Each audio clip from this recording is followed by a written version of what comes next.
Bonjour à tous et à toutes et bienvenue dans une nouvelle vidéo, j'espère que vous allez bien. Aujourd'hui on va se retrouver dans une petite vidéo de Rafiki Life, n'est-ce pas? Rafiki Life c'est quoi? C'est mois par mois, je vous explique un petit peu l'évolution de mon bébé. Donc c'est mon troisième enfant, j'ai eu un petit garçon qui s'appelle Raphaël, que je surnomme souvent Rafiki, donc Rafiki Life. Ne me demandez pas pourquoi j'ai choisi ce surnom, j'en sais rien. Je vous fais un petit peu les topos, petite intro en mode des points qu'on va parler. Donc on va parler un petit peu du comportement, comment il évolue. On va parler aussi de sa motricité, greffe de tété, ça peut vous intéresser aussi. On va parler du coup des astuces et des conseils via cette greffe de tété. Nous allons parler également des nuits de bébé Raph, comment ça se passe, les choses qu'on a mis en place ou pas, la communication, l'interaction aussi qu'il a vis-à-vis de nous et comment nous on essaye un petit peu de le stimuler. Ça va avec, on va parler aussi des petits jeux qu'on a pu lui acheter et lui mettre en place pour qu'il s'éveille un petit peu. Et on va parler du point santé. Voilà, on va parler un petit peu de tout ça. Comme je vous ai déjà dit, les Rafiki Life, c'est pas des vidéos en mode moi je suis la meilleure maman du monde, moi je fais ça et c'est trop bien, j'ai la méthode. Non,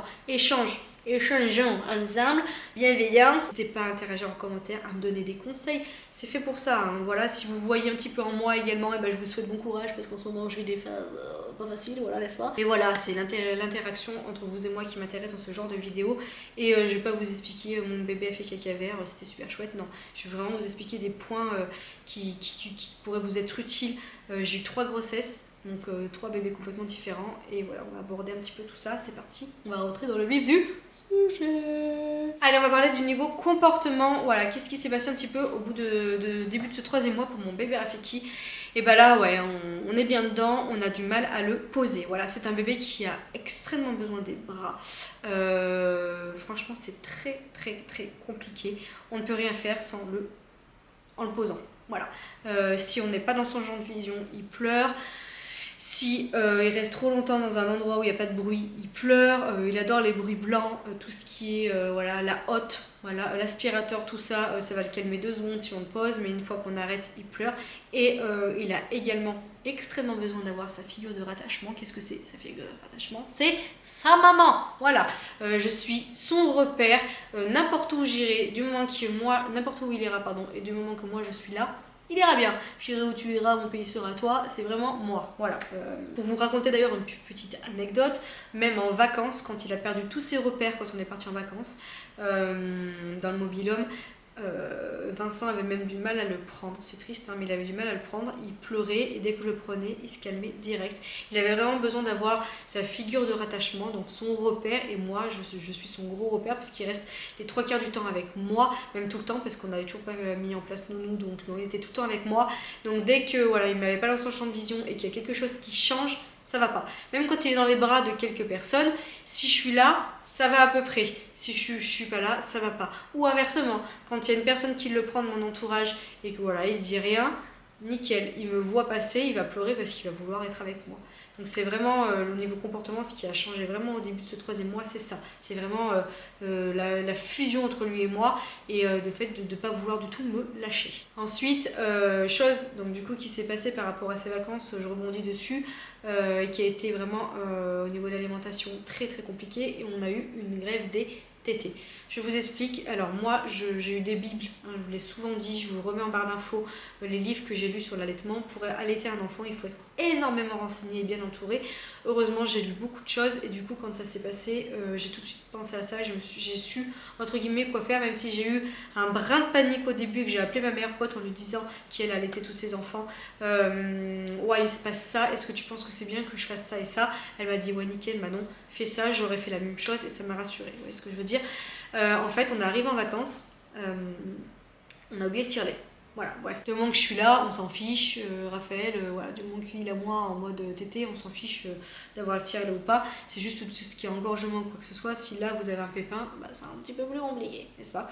Et en fait, ce qui s'est passé en vacances, c'est que c'était énormément de changements. Il venait à peine d'avoir 3 mois. Pourtant, tous les soirs, on ne sortait pas. Enfin, Vincent sortait avec les filles, moi je restais avec bébé Raph. On a vraiment fait attention. Il a été 2-3 fois à la piscine, mais vers 5h30, 6h. Parce que tout ce qui est bruit, en fait tout est nouveau à 3 mois et encore même à l'heure actuelle, mais tout est nouveau, les sons, les odeurs, etc. Et là il avait vraiment pas beaucoup de repères et on l'a senti direct la première nuit, hein, quand on voyait qu'il voulait que mes bras, il voulait même plus le cododo, hein, c'était vraiment que mes bras, dormir qu'avec moi, contre moi, chose que j'ai fait direct, j'ai pas repoussé mon bébé en fait, hein, Je l'ai pris avec moi et je me suis dit c'est normal, il faut se mettre à sa place et voilà. Au bout de 3 jours, on se lève un matin, il tète à 8h. Nickel, on va faire un brin de marché. D'ailleurs, je vous mettrai en suggestion le vlog où je vous explique et vous voyez du coup ma réaction à ce moment-là. On revient du marché en fait, et là, je me dis tiens, il a pas tété depuis le marché. Donc bref, il était environ 11h30, je le mets au sein, il hurle, impossible de le mettre au sein. Ok, on continue la journée, vers 2h avant d'aller à la sieste, j'essaie de le remettre au sein. À peine je le penche, il hurle. Ça commence à m'inquiéter, je dis à Vincent, il n'a pas tété quand même depuis 8h du matin, il va falloir qu'on fasse attention. Je pense qu'à mon avis, de toute façon, une fois qu'il était tellement fatigué qu'il a peut-être même pas envie de manger, mais une fois qu'il ira au lit, peut-être qu'après la sieste, normalement, il va avoir la dalle et il va téter. Faut pas oublier qu'un bébé, quand on l'allait, c'est nous qui faisons ça, son réservoir d'eau, son réservoir de lait, c'est nous qui lui fournissons tout, hein. Notre lait il est très bien fait pour ça, il est fait pour ça.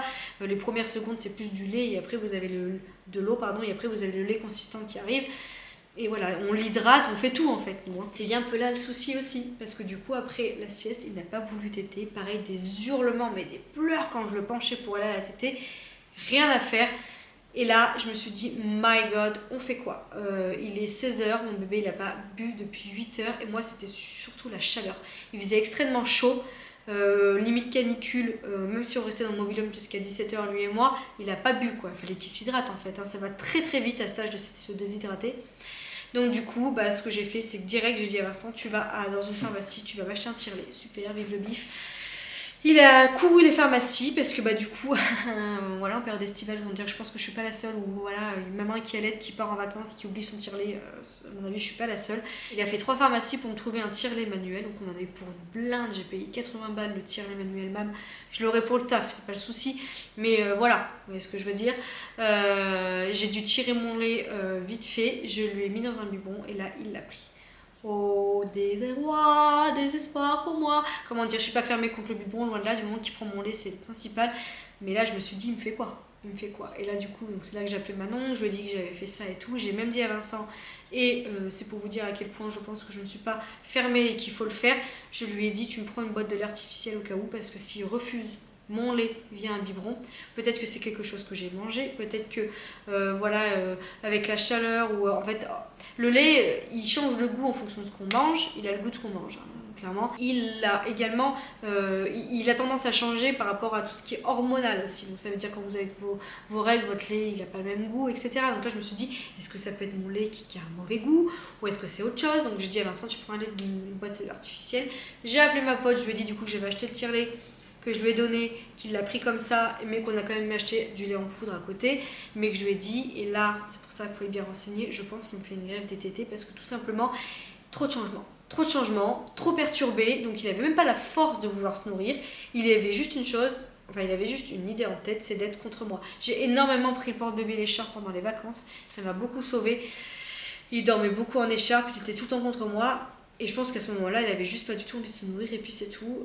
Du coup, il avait pas la force de vouloir téter, parce qu'il faut quand même une bonne force pour pouvoir aller au sein. Et du coup, il m'a fait tout simplement une grève de tété pour me dire, maman, ça fait trop pour moi, trop de changements, je suis pas bien, fais quelque chose. Voilà. Donc toute la journée, je suis restée au mobil-home avec lui. Voilà, on a vraiment fait attention. Et la nuit, j'ai fait comme quand c'était un nourrisson, c'est-à-dire que dès les premiers signaux, même pas réveillé, dès qu'il mettait sa main vers la bouche ou quoi que ce soit, je le prenais sur moi direct, parce que bon, je l'endormais sur moi. Et je le posais parce que du coup, il fallait bien que je dorme aussi un peu hors lui. Mais sinon, les 3/4 du temps, il dormait sur moi. Dès qu'il avait les premiers signaux, je l'ai mis au sein. Et ça a été radical. Il s'est mis à téter parce que de toute façon, il n'était pas réveillé. Donc il a fait ce qu'il faisait toute d'habitude. Et il s'est mis à téter. Et le lendemain, ça a été terminé. Donc un conseil, si ça vous arrive, ne vous alarmez pas. Et ne lui donnez pas un bip de lait artificiel direct. Hein. Attendez. Tirez votre lait, donnez-lui votre lait d'abord dans un autre moyen, style biberon, vous avez des dalles, ce genre de choses, ou des pipettes, j'en sais rien. Enfin, tout ce qui peut exister pour donner votre lait à vous avant de lui coller un bibi de lait artificiel, parce que vous pouvez tuer votre allaitement comme ça, juste parce que vous êtes en manque de connaissances. Une grève des tétés, il faut comprendre pourquoi il y a une grève des tétés. Quand ça arrive soudainement comme ça, brutalement, c'est qu'il y a quelque chose. Voilà. Par contre, si ça fait 2-3 jours qu'il galère à aller au sein et machin, qu'il refuse le sein, là on peut se poser la question si oui ou non, bah voilà, là on peut se poser d'autres questions. Mais quand c'est brutal comme ça, c'est une grève de tétée et c'est qu'il y a eu un changement pour lui, ça peut être nounou, une garde ou quoi que ce soit, hein, et que là du coup il a juste besoin d'être rassuré, faut calmer. Et nous c'était l'environnement, c'était le changement, les vacances, il était petit et voilà, il a fallu que je l'écoute et heureusement. Je pense que je suis une maman quand même assez à l'écoute de mes enfants et j'ai compris direct ce qu'il avait et par chance ça s'est direct terminé. Donc du coup je fais un petit point en bref sur l'alimentation. Donc on est toujours sur la tétée à la demande chez nous. Il n'y a pas de moment ou quoi que ce soit, il y va quand il a envie, point barre, basta. J'ai quand même eu des pics de croissance, hein, 3, 6, 9, n'oubliez pas, 3 semaines, 6 mois, etc. Et là on a eu le pic des croissances des 3 mois. J'ai eu 3-4 nuits où ça a été abusé. Toutes les heures pratiquement elle était au sein. Bah là vous prenez votre mal en patience, vous mettez de l'anti-cerne et je vous dis courage. Voilà, il n'y a rien à faire à part le mettre au sein et attendre que ça passe. On va en venir aux nuits, hein. Donc les nuits c'est chaotique. À 3 mois c'est chaotique. Il dort principalement que sur moi, hein. C'est-à-dire que j'ai des crampes au bras, au cou, partout. J'ai le doumou sur moi comme ça, je l'ai comme ça et je ne bouge pas. Mal de dos fois 1000. Pourquoi? Parce que au début je l'endors, je le pose dans son cododo et ça va pas. Forcément parce qu'il s'endort sur moi, il se réveille dans un endroit où je suis pas là, il comprend pas, ce qui est tout à fait normal. Imaginez que vous vous endormez dans votre lit et d'un coup vous voyez vous êtes sur le canapé. Bah, c'est la même chose, vous vous dites attends putain qu'est-ce qui s'est passé? Bah, lui c'est pareil. Donc forcément dans la nuit quand il se réveille et qu'il s'endort au sein et qu'il me tète toutes les 1h30, 2h, honnêtement la première tétée vous essayez de le remettre dans le cododo, la deuxième il est à côté sur vous, ce que vous voulez, vous dormez d'un œil parce que vous avez tellement peur de qu'il tombe, enfin pas qu'il tombe parce que moi j'ai le cododo collé à mon lit, j'ai le doumou autour de nous, donc autant vous dire qu'il est sécu fois 1000. Et au pire des cas quand je le mets entre Vincent et moi, Vincent dort, il y a un coussin à côté de Vincent et le doumou, enfin le doumou, vous voyez ce que je veux dire là, coussin d'allaitement. Et moi, donc moi ça veut dire que moi déjà je suis sur le teco comme ça, donc autant vous dire que moi je peux pas je bouge pas d'impec, trop peur de le réveiller. Et Vincent en fait, dès qu'il bouge un peu trop, il a le doumou et ça le retient et voilà, on est sécu, je préfère le dire au cas où il y a la police de YouTube qui vient, mais voilà, on est sécu et honnêtement à ce moment-là j'ai pas envie de le remettre dans le lit, je suis tellement chaos technique que je le remets pas dans le lit et j'ai pas honte de le dire, il va me lâcher à un moment ou à un autre, il quittera le lit conjugal à un moment ou à un autre, mais là je privilège mon sommeil, j'ai 3 enfants, hein. Donc moi il faut que j'assure la journée parce que vers 6h30, 7h quand il se rendort, à 7h30 j'ai la fanfare Maevie qui se réveille et qui vient me réveiller, hein. Donc même si je peux grappiller une demi-heure ou 3/4 d'heure de plus en dormant parce qu'il est sur moi, je le fais. On marche beaucoup pour l'endormir. Il y a des soirs où pendant 2-3 heures, en fait, il y a des soirs où à 9h il va s'endormir, c'est nickel. Et il y a des soirs où jusqu'à 10h30, 11h on marche. J'ai fait beaucoup de stories sur ça sur Instagram. On marche. J'ai hâte que la routine elle s'installe à ce moment-là parce que franchement, c'est très compliqué de passer des moments de couple. Et en fait, à 11h30, quand vous avez réussi à l'endormir, vous êtes chaos technique. Vous avez envie de vous retrouver tous les deux sur le canapé, d'être tranquille, mais vous êtes tellement morte qu'au final, vous finissez une demi-heure plus tard à aller au lit. Bref, les soirées des jeunes parents. Vous voyez ce que je veux dire ou pas? On mange un quinconce, vas-y, porte-le, je mange vite, après tu le reportes. Voilà, on est dans cette phase-là. Là. La phase où on se dit... My God, c'est dur ou j'ai plus l'âge. Là, des fois, je pense que plus vous avez d'enfants et moins vous avez de patience au niveau de ça. Et là, voilà. Je pense honnêtement, moi j'ai toujours dit que je voulais 4 enfants. Mais quand vous avez un bébé comme ça qui ne fait pas du tout ses nuits, vous galérez à l'endormir, etc., je pense que vous vous reposez 4 fois la question. C'est le cas de le dire. Au niveau motricité, il est hyper tonique, il redresse mais de fou sa tête. Avec nos doigts, il prend nos mains et on a juste à tirer comme ça et il se redresse. Donc honnêtement, je trouve ça fou à 3 mois comment il est tonique. Quand on le porte, il a même tendance déjà à vouloir se redresser, qu'on le porte vraiment en mode normal. Mais je lui mets toujours ma main, je maintiens toujours bien sa tête parce qu'il a tendance, vous voyez, à faire ça là, avec la tête et à mettre un petit peu d'à-coup. Il explore bien ses petites mains, ses pieds, il met ses mains à la bouche, il essaye un peu de se toucher les pieds. Et bien sûr, il explore ses plus belles vocalises, il commence à faire des petits sons, des petits arreux. Et on a quelques petits rires encore qui, voilà, il est hésitant et c'est rigolo parce que dès qu'il entend sa voix, il comprend que c'est lui. Enfin voilà, c'est vraiment mignon. Dans le lit, on a remarqué qu'il aimait bien se mettre un peu sur le côté. Vous voyez, nous on a son lit et on a un espèce de boudin exprès adapté pour les nourrissons. Il peut pas s'étouffer ni rien. Et il adore parce que du coup il est confiné, ça réduit un petit peu son espace. Et eux, plus ils sont confinés, plus ça leur rappelle leur environnement quand ils étaient in utero, que du coup ils kiffent. Hein, voilà. Et du coup on a remarqué qu'il aimait bien un peu se mettre sur le côté. Donc ça me fait un peu fly, donc je mets le babyphone et je mets le babyphone là limite pour bien voir sa tétasse. Mais voilà, il est un peu agité hein, au niveau dans le berceau. Ensuite, niveau communication, c'est un bébé qui râle. Voilà, il ne pleure pas, il râle. Il râle. Voilà, il fait crâler cet enfant. Dès qu'il... Quand on le pose ou quoi que ce soit, il pleure pas. Alors Vincent, c'est souvent qu'il dit, ouais, je préfère qu'il pleure qu'il râle parce que je supporte plus de l'entendre râler. Il ne supporte pas être dans le parc, il ne supporte pas être dans le transat, il supporte rien à part nos bras et les chats. Voilà, donc il râle. C'est qu'il a l'ouïe, mais tellement fine en plus. Il a l'ouïe fine parce que du coup, quand je suis pas là, il dit rien. Et dès que je vais rentrer dans la pièce, et ben forcément, il va m'entendre et il va vouloir que je le porte. Pas son papa ni rien, c'est vraiment maman. Et quand je ne suis pas là, il est vraiment très différent que quand Vincent le garde. Par exemple, quand je vais à la pole dance, Vincent me dit qu'il arrive quand même un chouïa un peu plus à le faire dormir ou à le poser, mais quand je suis là, c'est impossible. Et je lutte pas, je craque parce que du coup j'ai pas envie je suis fatiguée et j'ai pas envie de lutter contre ça. Je pense qu'il a un besoin et je me dis que ça passera à un moment ou à un autre, il va me lâcher. Hein. Il aime beaucoup se serrer contre moi, il aime beaucoup poser sa tête contre moi, il aime beaucoup mettre sa tête vers mes oreilles, comme ça, sentir mon odeur. Ça se voit que c'est un bébé qui a besoin de contact et qui a besoin d'être contre moi et je lutte pas, franchement je lutte pas. J'adore lui parler. Je vois qu'il fixe beaucoup ma bouche et mes yeux. On voit qu'il commence à regarder, il commence à assimiler quelques mouvements et quand vous souriez, il comprend que vous souriez. Quand vous souriez pas, on voit qu'en fait l'expression de nos visages c'est important et qu'il assimile un petit peu chaque expression au comportement que je peux avoir avec lui. Moi je suis une maman qui lui explique tout, même à 3 mois, je lui explique tout. On va prendre le bain, on va faire le nez, on mange, on va faire la tétée. Je lui parle et je lui explique tout et pas en mode alors moi dis. Je suis un peu gaga, je fais un peu ça, je vais pas vous mentir. Mais genre je vais pas lui dire on va voir la meumeu, je déteste. On va voir la vache. Je parle normalement, hein, c'est un humain, même s'il est petit, c'est un humain.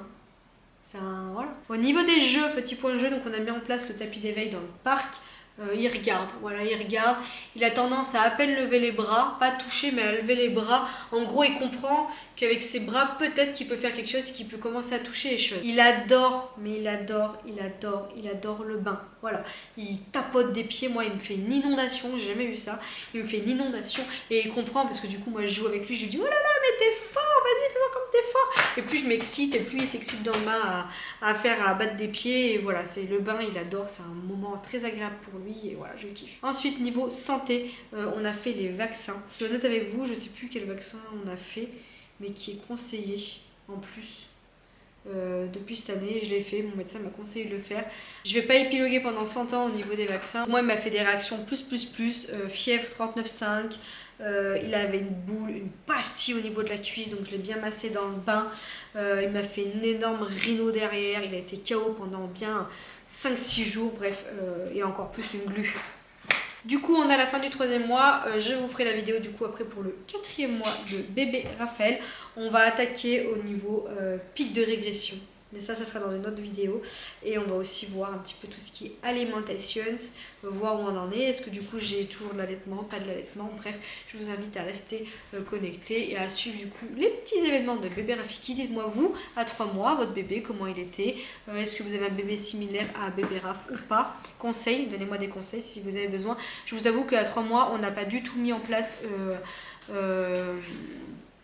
des sessions en mode organisation pour le sommeil, comment faire, on est en mode survie plus au 3e mois de bébé Raph. Par contre au 4e mois, vous verrez, on a essayé de mettre des petites choses en place et qui ma foi sont plutôt pas mal et qui fonctionnent bien à l'heure actuelle où je vous filme cette vidéo, c'est-à-dire à 5 mois et demi. Voilà, force, hein, ça vous motive ou pas? Allez, je vous fais plein de gros bisous puis je vous dis à tout bientôt dans une autre vidéo Rafiki Life. Ciao.